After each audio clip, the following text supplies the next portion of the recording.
Jalen's going to join us.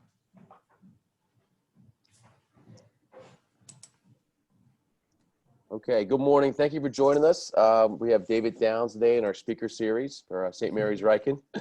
Class of 98, grew up in between Leonardtown and Lusby, and parents now live in Mechanicsville. He's a graduate of the University of Maryland, and he has taken a unique path to where he is today with his talents. His mom's also a class of 1975 graduate of St. Mary's. So with that, I'm going to turn it over to David. And again, great to have you from New York City today. Hopefully it's sunny up there. It's not here. I can't say it is, Aaron. We've had rain since Wednesday. Okay. Good morning, everyone. It's great to join the conversation and connect with folks in St. Mary's. So I was giving Aaron a little bit of an overview before we joined on the call, but I visit St. Mary's regularly, and hopefully, fingers crossed, in this very strange year, be there for the holidays this year. So look forward to reconnecting. I see Geraldine's on as well. Good morning, Geraldine. Hi, David. How are you? Good. How about you? Doing well. And then, just to kind of frame the conversation, I know this is pretty open-ended, so I've got a lot of things I can talk through. I know Aaron had shared out an article from the Times talking about affordable housing. I thought that was helpful, and we could just sort of use that as a beginning piece. But before we dive in, I want to make this as interactive as possible. So I've opened the chat here on my end. Feel free to send questions, raise your hand visibly on the screen. I know there's a way to raise hands in Zoom. I'm not a Zoom, professional, so do most of my work right now on conference calls. So I come in here and get a little bit lost, so I'll follow everyone's lead of how they want to ask questions. But I do want to, if you guys have questions as I'm talking, I'm going too fast, not addressing sort of things you're interested in, we can sort of, redirect the conversation. So that said, I see a few faces on the screen here. Roughly how many are students and or, staff or other parts of the school?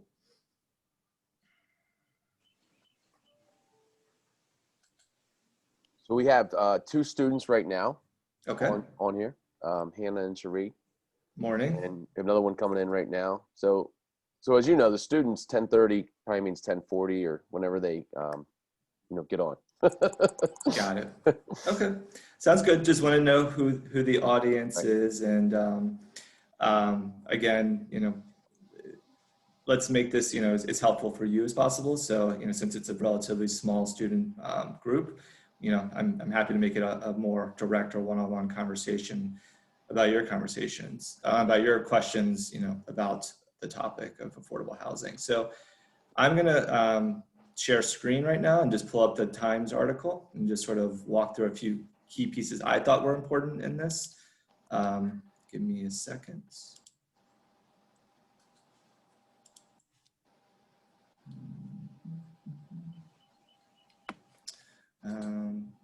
This one here, you're seeing. All right, great. Everyone sees that? New York Times, residents feared low-income housing would ruin their suburb. Surprise, it didn't. So I think this is really helpful just because it frames the context of affordable housing as a national issue, whereas, I'm really sometimes in the weeds here in New York City. I'll talk a little bit about how I got to New York and, the work that I do here. But I think it addresses, just in the headlines here, the former president at this point, told suburban voters, as part of one of his key platforms that affordable housing would hurt property values and increase crime. And then they talk about a city in Wisconsin that challenged those assumptions. There's a great photo here of what, in my opinion, is very high quality affordable housing. Don't know the certain mix here, we'll talk about income limits, different mixtures of market rate and affordable housing. But I think anyone would look at this, photo and, say that this is somewhere, they could see themselves and their families living, at some point in their lives. And I'll stop on that point because that's something that has been part of my career trajectory is in affordable housing is developing a unit, a building, a home that is comfortable for the populations that we're looking to serve. And that has changed a lot, depending on the seat that I've been in my career. But I think that's been a sort of a driving sort of objective for me is this a home that I would want to live in with my family? Building, renovating units with quality materials, having a community that provides residents with all the amenities that they need around them to thrive and for their families to grow. That is what is sort of ultimately important to me. And it reflects back on, I think, a couple of things. And, one that I talked to Aaron about a little bit is, the Catholic social mission. So right now I'm with Catholic Charities Brooklyn and Queens. I will just quickly pull up sort of our website here if anyone's interested in checking this out after. CCBQ, or Charities Brooklyn and Queens, is a 125-year-old social service agency based in the boroughs of Brooklyn and Queens. And the work that I do is with the affordable housing team, but there's a much larger mission than just affordable housing with the agency. It really began as a one-stop shop for families that were in need, going back 125 years ago. So that could have been orphanages, food, other types of services, medicine, health, etc. The mission has grown, considerably over the years as the needs of, the residents have changed. But we've always served, a mixture of families, seniors, and those with sort of mental health needs. And that really reflects with our affordable housing that we develop. I'll pull up a photo here of one project I'm working on right now. This is in construction in Queens. This is called the Bishop Velaro Senior Residence. And what's exciting about this, and which I think sort of highlights all the different pieces of work that I get to do on a daily basis, is that this is one, serving seniors. So there's going to be 102 senior units. Within that number, the 102, there's going to be about 30 units that will be serving formerly homeless. So just taking a step back right now on what's happening in the United States, what's happened in New York, where we had an extreme spike with COVID in the spring. Things have plateaued, and we're doing well right now. But there's going to be in 2 years, right now, there's already a strong need for affordable housing for homeless families or homeless seniors that have been impacted by the crisis. So it's really exciting to be working on a project like this that specifically is going to address those needs in the community that exist today. Unfortunately, we can't build it faster than we try. It's going to take 2 years, but in 2 years, this building will be online, to capture some of those seniors that have potentially been displaced because they weren't able to make rent. Maybe their families had to separate because of health concerns. There's a variety of different stories. I think, this building is very specific to New York. This isn't probably something that you would see in St. Mary's County or, the Southern Maryland per se. It's a fairly large building. It's very urban. It's for New York, it's relatively low rise. It's only 6 stories. We typically build somewhere between 9 and 10 stories. But that said, I think this is some place that, if I was able to scroll down and show you some of the shots of the interiors, this is a place that you would see your grandparents or other family members thriving in. This shot here is another exciting piece of the building. This is a ground floor senior center that's going to be open to the public. So it's not only serving residents of the building, but really the general neighborhood population that can stop in any day of the week for a hot meal at lunch, as well as other social services. They can get referrals for any type of health or social needs. There will be educational, fitness, health, cooking classes on site on a daily basis.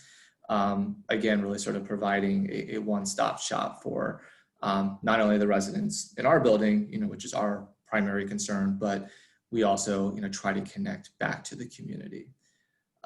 David, I have a question. Sure. We talked about this earlier. I think it'd be really good for people when they listen in later or on the call right now. Mm-hmm. Your passion for this, and obviously service is a big deal at Ryken, St. Mary's Ryken, something our kids love doing. And we've actually placed some families down here through Beth Allen's program and campus ministry since the spring. But I was wondering if you could add, to the students especially, where your passion started and how you got to where you are now. Yeah, I think that's a great segue, Aaron. I'm going to pull up just as a reference and kind of super help you guys see where I've gone. From since 1998. So over 22 years ago. Aaron and I were talking about that number before. I had to take stock of that this morning. So, my path hasn't been entirely direct. I think one of the really interesting, cool parts of my work is that this really combines a lot of different aspects of education, training, on-job experience, and just sort of connecting the dots and sort of moving from step to step, in different roles. I went from Ryken to University of Maryland at College Park, thinking I was going to be an architect, and very quickly realized I could not draw to save my life, and that was a core part of an architecture program. But I still had a really strong passion for buildings, the built environment, history, and theory related to architecture. So what I did at Maryland, and it's something to always explore, I think, at any next part of your education, whether it's in a 4-year school, 2-year school, or something you're cobbling together on your own outside of a institution, is sort of what are the different strands that you're interested in, and can you combine those in your own way? I did that in an individual studies program at Maryland, which was really pivotal for me and my career development. I didn't get shoehorned into a specific degree that I didn't really feel passionate about, and I was able to pursue that. Coming out of Maryland, I went and I worked for a small nonprofit outside of Philadelphia, and I was really focused on historic preservation and helping communities at large. And that was where I got exposed to the larger topic of city and regional planning, or urban planning, as you guys probably have heard of that sort of field. And it's pretty broad. People take a lot of different paths coming out of that program. I moved to New York in 2004 to pursue my grad degree at Rutgers in New Brunswick, New Jersey.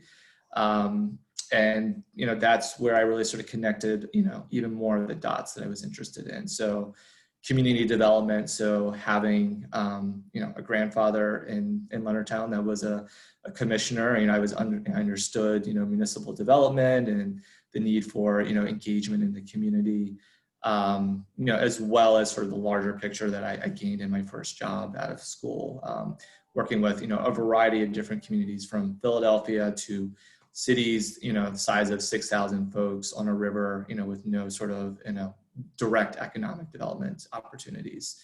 And so understanding that, there's quite a range of what you could do there, I really focused on housing and economic development. Just scrolling up here, just kind of very quickly go through. I worked for a few years with a large, planning and architecture firm here in New York. Worked on projects in Costa Rica, Las Vegas, all over the world, but they were all, more or less market rate developments, and they weren't really necessarily grounded in community development, but more, trying to help someone, build on a site or develop a site to make money. So I kind of re-steered back into the public sector. I worked for 4 years with the New York City Housing Authority, which some of the terms in that New York Times article I brought up before, the misconceptions of affordable housing is that it's only serving, the very poor, folks that aren't necessarily contributing to the community, aren't working, et cetera. Those are completely wrong. And I learned, a considerable amount about those, misconceptions while I was at NYCHA, or the Housing Authority. And that's also where I was able to sort of put together the pieces of, my planning background with development or real estate development to actually build the buildings that, I was showing you earlier. From there, I had my first stint with Catholic Charities for 2 years. This is the same team I'm with now. I'm serving as the deputy director of the team. I came on originally as a project manager. Worked on a rehab project and 3 supportive housing or buildings for populations that have mental health needs. Worked on a early Head Start facility in Coney Island that had been damaged by Hurricane Sandy.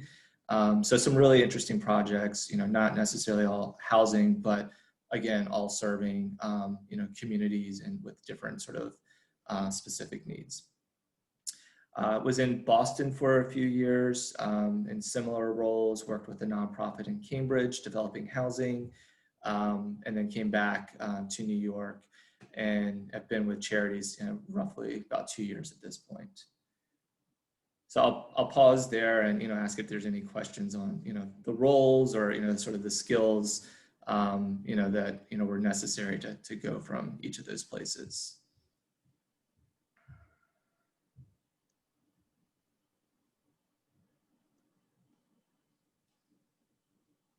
Okay. So when we were, talking about this discussion earlier, with Aaron and just, thinking about what I was thinking when I was, in your in your seat, over 20 years ago, not necessarily knowing that affordable housing existed, not necessarily knowing the career trajectory. And I think some of the important points that I would reiterate for, a student today is that, think about, like I said earlier, think about the things you're passionate about. There can be 5 things. There could be one that you just really, you're zeroed in on and, this is where you're going to go. A lot of students come out thinking medicine, law, business, but as you, go into, further with your education, you're going to see that, the world sort of opens up and there's many different tranches there that you can explore. So be open to, not necessarily going in one direction and it being a perfect fit. That certainly, happened for me in a couple different parts of my career where I was like, oh, this is interesting, but I think I need to sort of, come back up, redirect and, go back to some of the core values that I was interested in. I think, other things that you can sort of think about now is just, you always hear the question of where do you see yourself in 10 years? Where do you see yourself, at any point? It's where do you, what are the parts of your day-to-day experience that you're going to value? Is it sitting at a desk crunching numbers, which some folks get a lot of satisfaction of? Is it being out working with people hands-on? Is it sort of dealing with problems and materials in the field, or however you can kind of apply that to your interest? There's a lot of different seats, and each part of my career, and I went through that really quickly. I've been able to do all 3 of those things. My job in any given day, and sort of the screenshots I showed you today, these are things that I'm working on right now.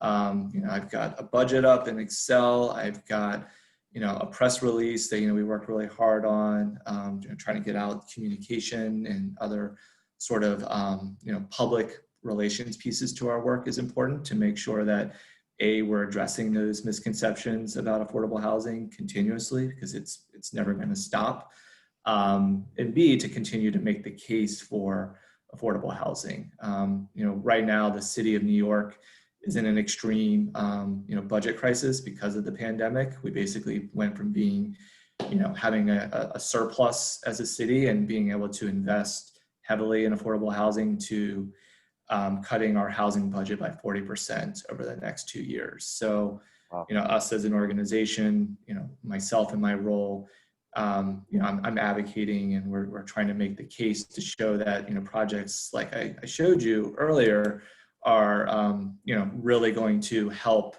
New Yorkers today, or, as soon as possible. I brought up another. I have a question Yeah. for you that I think will be good. Mhm. Is there a value you learned from your experience at St. Mary's Ryken, or a class or something that you go back to on a daily basis, or, that really has helped you in your career? Yeah, I think that's a great question. And I mentioned, I think, briefly in the overview, thinking about the importance of the Catholic social mission. I think I don't know that I would have ever said this coming out, or even a few years after, but in hindsight, um, I think many of the religious classes that you explore throughout your time at Ryken, if you do all 4 years there, it really sort of builds on different ways that Catholicism can be applied. So I had never heard of Catholic social mission until I came to Catholic Charities POP Development. Right. We were formed in 1975. This is a period in the United States where social unrest was sort of everywhere, and I think a lot of different organizations, religious or not, were trying to make sense of what were the needs in the community. And so applying the Catholic social mission, where you are serving people with physical needs, housing, food, services for their family, etc., that's where it really gets applied. So I will say, I think that the religion overview at Ryken was very helpful. I really enjoyed government and history classes. So I remember AP government and the first year history overview as being some of my favorite coursework. And, history doesn't ever escape you, no matter what career you go into. Understanding how we've gotten to this point, whether it's from an economic perspective or from a social mission perspective, it's going to inform your work every day. So having respect for history and structure and regulations, and whether you agree with them or not, is really important. I have a question on here, David. Can you read that? You see it on your screen? Let's see, chat. I can read it to you if you can't see it. That'd be great. Aaron, do you mind reading it? Sure. With all of your life experience and extent of your education that led you down your career path, what advice would you give your 18-year-old self right now before heading off to college? Be patient. That's a good one. I think at different Sorry. parts of my career, education career, you think, or at least I have, at least personally, I have a moment where I think, oh, I should know this already, or how haven't I already figured this out? And that's completely absurd, and it's not a good way to frame so your day-to-day learning. Be open, be sort of listening all the time. Don't sort of close your mind, and I think all that goes back to the patience that it takes for new challenging pieces to set in, and that you won't necessarily get it the first time, and that it'll sort of be a building process. That's great. That's a great answer. And is there any final questions for David? Really appreciate your time today. I think it's really valuable for our students to hear, for you being here, and then, being in New York City, being in Boston, back in New York City, it's neat that they can see what's out there and what they can do. Sometimes we're down in the bubble down here, and well, you're not too far from the bubble. We're all on the East Coast, and right. it's a small world here. And DC, for example, I mean, folks have their parents' Washington Post. You will always see these same articles I sent you from New York Times. You will see the same article in the Washington Post. There's a lot of precedent for affordable housing development in Montgomery County, for example. They're a leader nationally for building what's known as inclusionary housing, where every unit of housing has to have a matching percentage of affordable, which I think is really important. And it's lessons that I think will probably trickle down throughout the Maryland tiers, and hopefully into St. Mary's and greater Southern Maryland at some point. Yes, sir. Cool. Well, thank you so much for your time today and joining our speaker series. Likewise. Hope we get to see you sometime when you're down here in the area.